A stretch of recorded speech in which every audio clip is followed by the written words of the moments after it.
No, that's really exciting. I mean, because that you always get that line, right? Well, we've always done it this way, Yeah. right? And it got us this far, which is fantastic. But Yeah. now we got to get to the next the next level or the next way.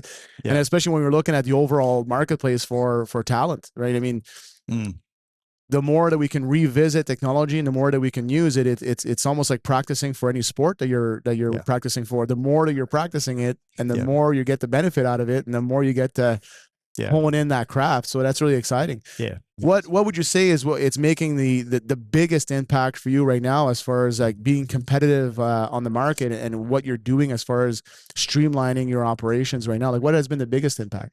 Again, I would say on the flotation side of things, in that space, one of the things, as I mentioned earlier on, is the copper grades are dropping. Iron ore applications, reverse silica flotation.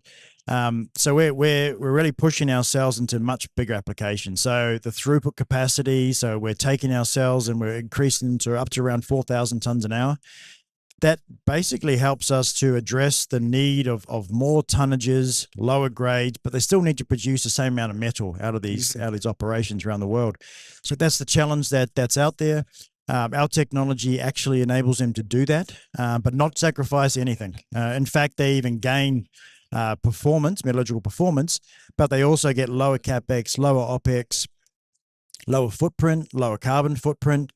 Essentially, we tick every single box. It's like you can eat your cake, you can have your cake and eat it too. Right. And a lot of people sort of go, that's too good to be true. Yeah. The great thing is we have 40 years of backing of our technology to prove that this is actually real. Right. And that's slowly happened in the industry. They're finally realizing, a lot of people are looking at it going, well, that seems too good to be true. Well, let's do some tests. Let's go and look at some of these operations, look at these things running. Right. And they come back and go, wow, this is actually performing like you said. So it's from a marketing perspective, it's actually very easy because we're not having to spin anything or push, exaggerate anything at all. Right. The proof is there. It's running. It's got a strong track record. It's just people understanding the application of where it can go into, and then those savings become real. So I think that's going to have an enormous wave of impact on the industry over the next probably 10 to 20 years. Right. Yep. And I guess there's likely going to be a big push that you guys are putting as well, as far as being agnostic in the scenarios, right? Yes. Because I mean, we know that mining is not a static thing. You're either working with near surface deposits, or you're having to go much, much deeper to get access to those deposits. And those offer different sets of challenges. Yes. But if you're able to put some technologies or some solutions in place that are agnostic to those scenarios, well, now you're actually streamlining the process no matter where you are in your ore bodies, right? Absolutely. And when I talk about the Jamison cell, very, very robust, very versatile in terms of its ability to treat a lot of challenging ores.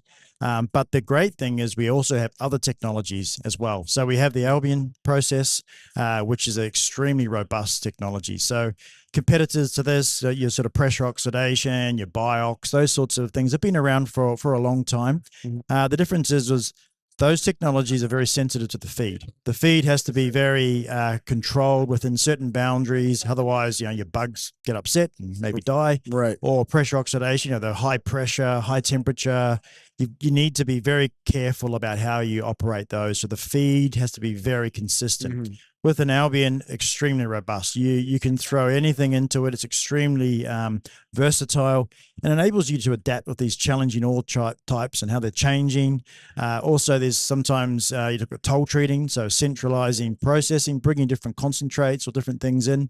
So we have answers for all that as well, which is really good. And same on our smelting side. So the leaching or Albion is very good for probably your less than 100,000 tons, so your small applications down to around 10,000 tons a year. Okay. So that very small niche.